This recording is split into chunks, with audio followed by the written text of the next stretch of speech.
Hello everyone, it's me Uncle John. Today I am going to read S3 3171 Curious George Rides a Bike by H.A. Ray. This is George. He lived with his friend, the man with the yellow hat. He was a good little monkey and always very curious. This morning, George was curious the moment he woke up because he knew it was a special day. At breakfast, George's friend said, "Today we are going to celebrate because just 3 years ago this day I brought you home with me from the jungle. So tonight I'll take you to the animal show. But first I have a surprise for you." He took George out to the yard where a big box was standing. George was very curious. Out of the box came a bicycle. George was delighted. That's what he had always wanted. He knew how to ride a bicycle, but he had never had one of his own. "I must go now," said the man, "but I'll be back in time for the show.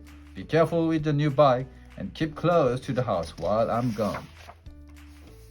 George could ride very well. He could even do all sorts of tricks. Monkeys are good at that. For instance, he could ride this way with both hands off the handlebar. And he could ride this way like a cowboy on a wild bronco. And he could also ride backwards. But after a while, George got tired of doing tricks and went out into the street. The newsboy was just passing by with his new bag full of papers.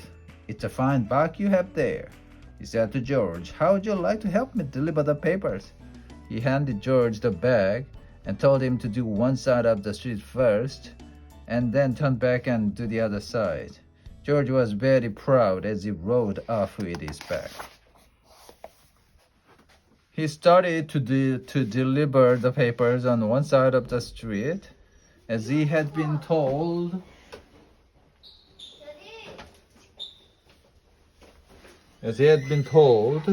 When he came to the last house, he saw a little river in the distance. George was curious. He wanted to know what the river was like, so instead of turning back to deliver the rest of the papers, he just went on. There was a lot to see at the river. A man was fishing from the bridge. A dog family was paddling downstream, and two boys were playing with their boat. George would have liked to stop and look at the boat, but he was afraid the boys might find out that he had not delivered all the papers. So he rode on.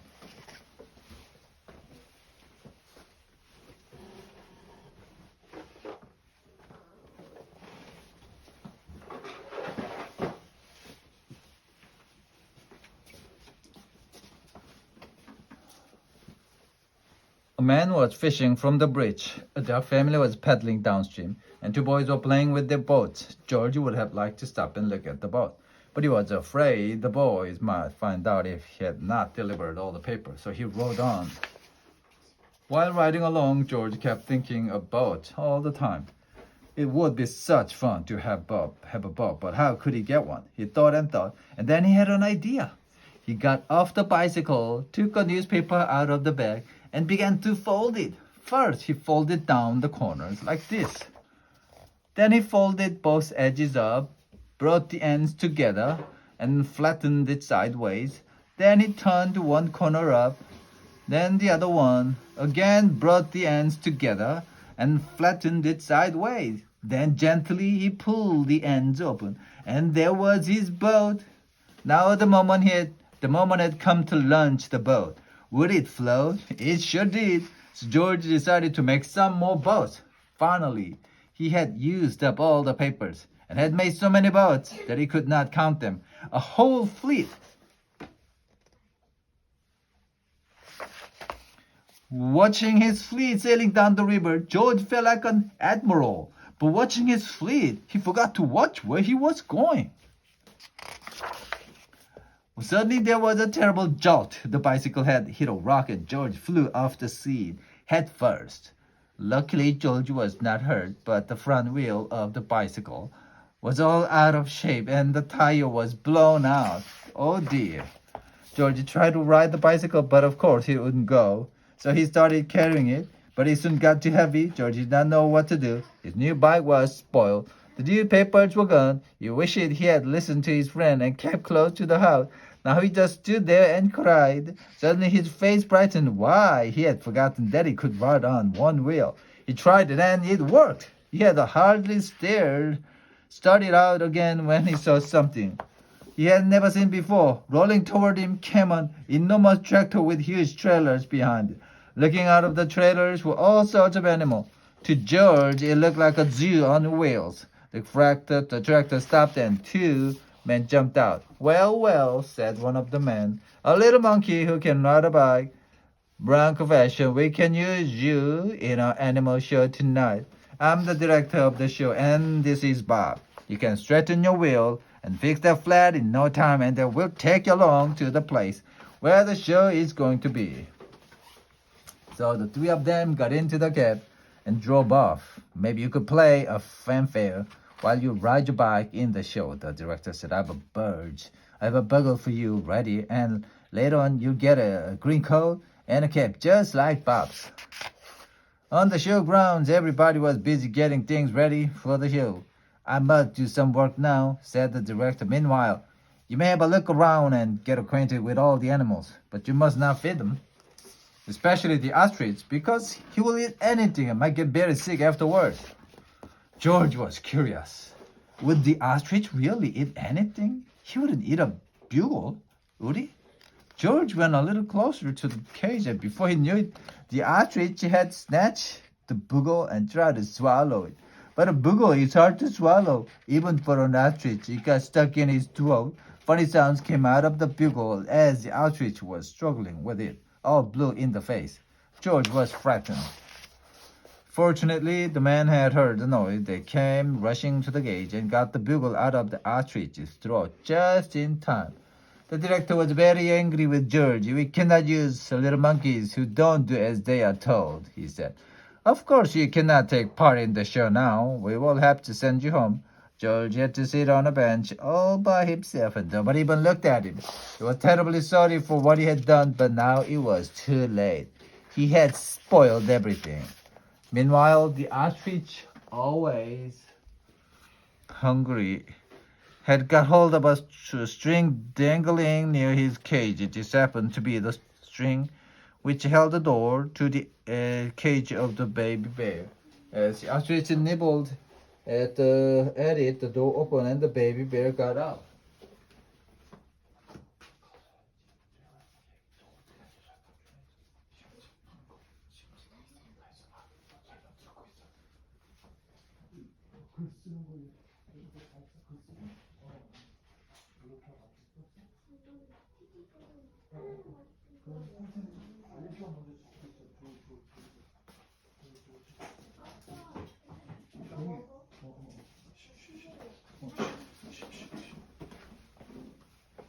He ran away as fast as he could and made straight for a high tree near the camp.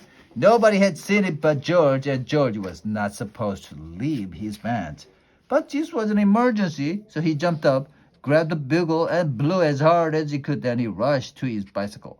The man had heard an alarm and thought at first that George had been naughty again. But when they saw the empty cage and the ostrich nibbling at the string, they knew what had happened. George raced toward the tree, far ahead of the man. By now the bear had climbed quite high, and this was dangerous because the little bears can climb up a tree easily, but coming down is much harder. They may fall and get hurt. The men were worried. They did not know how to get him down safely, but George had his plan. With the bag over his shoulder, he went up the tree as fast as only a monkey can. And when he reached the baby bear, he put him in his bag and carefully let him down so that the man could safely catch him. Everybody cheered when George had come down from the tree. You are a brave little monkey, said the director. You saved the baby bears alive. Now you will get your coat back, and of course you may ride your bike and play the bugle in the show. Finally, the show was on. The end.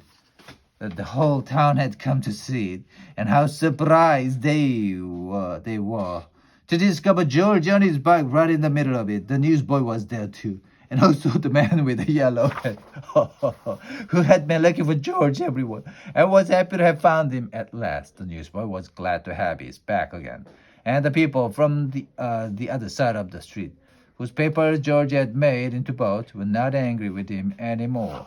When the time had come for George to say goodbye, the director let him keep the coat and the cap and the bugle, and the George and his friends got into the car and went home. The end.